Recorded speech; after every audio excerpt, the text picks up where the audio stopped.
Super കപ്പിൽ കേരള ബ്ലാസ്റ്റേഴ്സിന് തോൽവി. 2-നെതിരെ 3 ഗോളുകൾക്കാണ് ജംഷഡ്പൂർ FC ബ്ലാസ്റ്റേഴ്സിനെ പരാജയപ്പെടുത്തിയത്.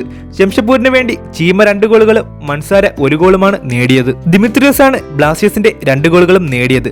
ആദ്യ മത്സരത്തിൽ ജയത്തോടെ തുടങ്ങിയ ബ്ലാസ്റ്റേഴ്സിന് ഈ തോൽവി സഹിക്കാവുന്നതിലും അപ്പുറമാണ്. മിലോസ് ലെസ്കോവിച്ച് എന്നിവർ ഈ മത്സരത്തിൽ ഒരുമിച്ചാണ് ബ്ലാസ്റ്റേഴ്സിന്റെ പ്രതിരോധം തീർത്തത്. എന്നാൽ ചീമയുടെ നീക്കങ്ങൾ ഇവരെ പ്രതിരോധത്തിലാക്കുകയായിരുന്നു. പെനാൽറ്റിയിലൂടെ ആദ്യം ഗോളെടുത്ത് തുടങ്ങിയത് ബ്ലാസ്റ്റേഴ്സ് ആണ്. എന്നാൽ അടുത്ത നിമിഷം തന്നെ ചീമയുടെ ഗോളിൽ ജംഷഡ്പൂർ സമനില പിടിച്ചു.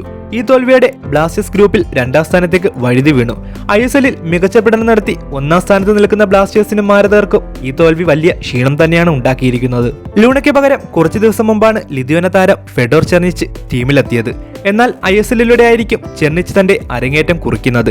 നോർത്ത് ഈസ്റ്റുമായാണ് ബ്ലാസ്റ്റേഴ്സിന്റെ സൂപ്പർ കപ്പിലെ അടുത്ത മത്സരം. ആ മത്സരത്തിൽ മികച്ച വിജയം കൈവരിച്ച് ബ്ലാസ്റ്റേഴ്സ് തിരിച്ചു വരുമെന്ന് തന്നെയാണ് ആരാധകർ പ്രതീക്ഷിക്കുന്നത്. ആ മത്സരത്തിന് വേണ്ടി നമുക്ക് കാത്തിരിക്കാം. ഈ വീഡിയോ ഇവിടെ അവസാനിക്കുന്നു. കൂടുതൽ ഫുട്ബോൾ വിശേഷങ്ങൾക്കായി ഈ ചാനൽ ഇപ്പോൾ തന്നെ സബ്സ്ക്രൈബ് ചെയ്യൂ.